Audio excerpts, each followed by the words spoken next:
आप सभी को पंडित सोमदत्त शर्मा का नमस्कार। दोस्तों, कथावाचकों से या कहीं भी ब्राह्मण जन से जब हम कोई भी धार्मिक कार्य या कोई पुण्य कार्य, यज्ञ अनुष्ठान आदि करवाते हैं तो एक शब्द सुनने में आता है कि दक्षिणा बगैर कार्य सफल नहीं होता है। व्यक्ति इस बात को समझते नहीं है कि दक्षिणा, ये दक्षिणा है क्या। शास्त्रों में तो यहाँ तक लिखा है कि दक्षिणा की भी दक्षिणा होती है। सबसे पहली बात तो ये है कि संस्कृत जो है वह पर्यायवाची शब्दों का भंडार है। संस्कृत में एक ही शब्द के हजारों शब्द बनते हैं, उसके हजारों पर्यायवाची शब्द बनते हैं। दक्षिणा बगैर कार्य सफल नहीं होता। यह यज्ञ पुरुष की पत्नी है और यज्ञ से प्रकट हुई है। माँ लक्ष्मी के दक्षिण कंधे से प्रकट होने के कारण इसका नाम दक्षिणा पड़ा है। ब्राह्मण जन कह देंगे कि आपका यज्ञ यदि दक्षिणा आपने नहीं दी तो यज्ञ सफल नहीं होगा।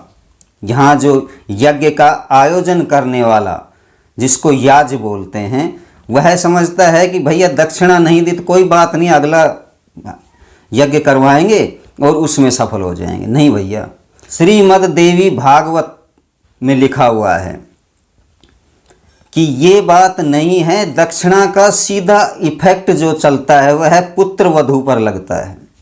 आप कोई भी कार्य करेंगे और दक्षिणा यदि नहीं दी तो पुत्र वधू पर इसका जो दोष होता है वह लगता है। दक्षिणा बगैर कार्य सफल नहीं होता। इसको आप कैसे समझेंगे कि दक्षिणा बगैर कार्य सफल नहीं होगा। मैं ब्राह्मण हूँ, मैं ये नहीं कह रहा कि भाई अपनी रोटी सेक रहा हूँ। मैं ब्राह्मणोक्त कार्य हैं, ये दक्षिणा पर ये निर्भर नहीं है।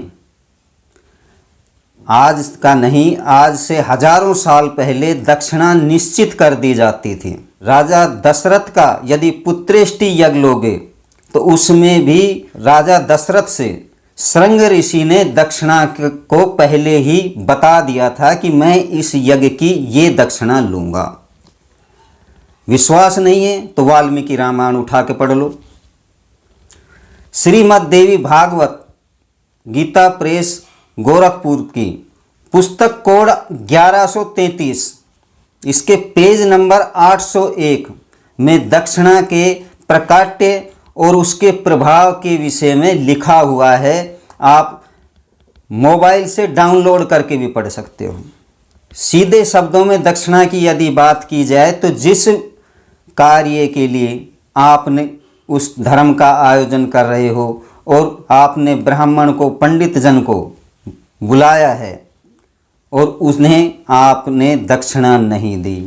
कोई भी यदि आप किसी से भी कार्य करवाते हो, यदि आप 5 मजदूरों को बुला करके और अपने खेत की कटाई करवाओगे, जिस टाइम पर वो पैसे मांगेंगे आप उन्हें आंख दिखाओगे तो क्या होगा? कुछ ना कुछ तो होगा ही। उसी प्रकार ये धर्म कार्य होते हैं जो ब्राह्मणोक्त कार्य होते हैं। उनका सीधा इफेक्ट जो है धर्म का, वह इतना खतरनाक इफेक्ट होता है कि जो आने वाले वंश होते हैं वो भी इसका भोग भोगते हैं। शादी की दक्षिणा देख लो आप। यदि शादी की दक्षिणा रख दी जाए तो वंश वृद्धि वहीं रुक जाती है। यह श्रीमद् देवी भागवत में लिखा हुआ है कि किसी भी यज्ञ जो है आजकल नहीं हो पा रहे हैं तो हवन कार्यक्रम होते हैं, जिन्हें हवन कार्यक्रम बोलते हैं, या कोई भी श्रीमद् देवी भागवत का कोई अनुष्ठान हो गया या किसी भी चीज़ का अनुष्ठान किया और जो आचार्य है वह दक्षिणा निश्चित कर देगा कि इतनी दक्षिणा ब्राह्मणों की होगी, तो वो होगी। यदि उसमें आप कम बत्ती करते हो तो वो ठीक है, वो अपने मन से आपको बता देंगे जी कोई बात नहीं, आप खुश रहो, राजी खुशी रहो, हम तो इसी में गुजारा कर लेंगे, कोई दिक्कत। और यदि आपने आंखें दिखा दे कि जन्ना है, इतना हम देवा ही ना, अब क्या करोगे भैया? श्रीमद् देवी भागवत में भी लिखा हुआ है कि जब ये वाक्य होते हैं तो सीधा सा सवाल है कि वह कार्य फैल हो गया, सफल होगा ही नहीं।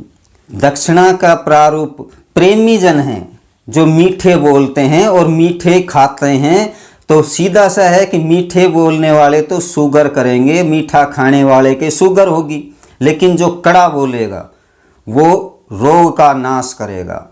कवियों ने भी कहा है कि निंदक नियरे राखी, आंगन कुटी क्षमाए, बिन साबुन पानी बिना निर्मल करे सुभाए।